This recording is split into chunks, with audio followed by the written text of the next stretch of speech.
বগুড়ার ৬ সদর আসনে আগামীকাল ৯ এপ্রিল অনুষ্ঠিত হবে উপনির্বাচন।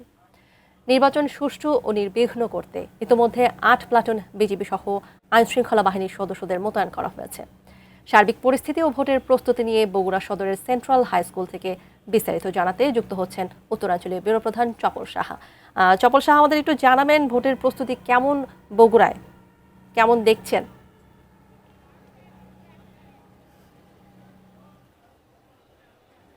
চপল নিশ্চয়ই শুনতে পাচ্ছেন। আগামীকাল উপনির্বাচন যেটি হওয়ার কথা সে বিষয়ে জানতে চাচ্ছিলাম, ভোটের প্রস্তুতি কেমন দেখছেন?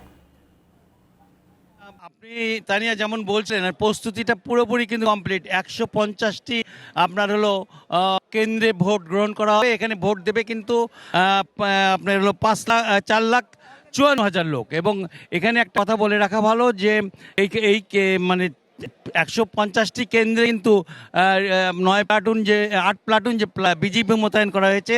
এর পাশাপাশি আপনার হলো আনসার, ভিডিপি, পুলিশ এবং প্রায় সব ধরনের আইন শৃঙ্খলা বাহিনীকেই মোতায়েন করা হয়েছে।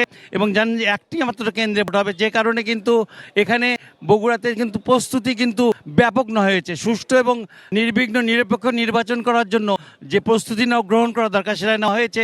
তবে একটি কথা না বললেই নয় যে এখন পর্যন্ত কিন্তু নির্বাচনী যে সরঞ্জাম পার হয়ে গেছে। 10টা থেকে দেওয়ার কথা ছিল। আমরা এখানে দেখতে পাচ্ছি যে কোনো কিছু দেওয়া শুরু হয়নি। সবাই যে যার মতো দাঁড়িয়ে আছেন।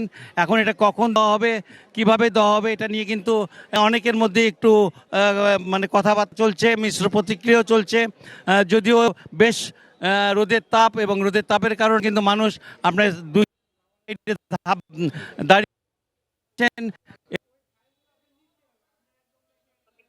আমরা দেখা যাচ্ছে যে মানুষের ভিতরে বেশ উদ্বেগ এবং উত্তেজনা, এবং তারা পেয়ে যাবেন নিশ্চিতভাবে, কিছুক্ষণ পরে পাবেন। এখন আমরা যেটা দেখতে পাচ্ছি যে সব ধরনের সবকিছু নিশ্চিত করা হয়েছে এবং নির্বাচন সুষ্ঠু এবং নির্বিঘ্ন করার জন্য সব ব্যবস্থা গ্রহণ করা হয়েছে। তানিয়া।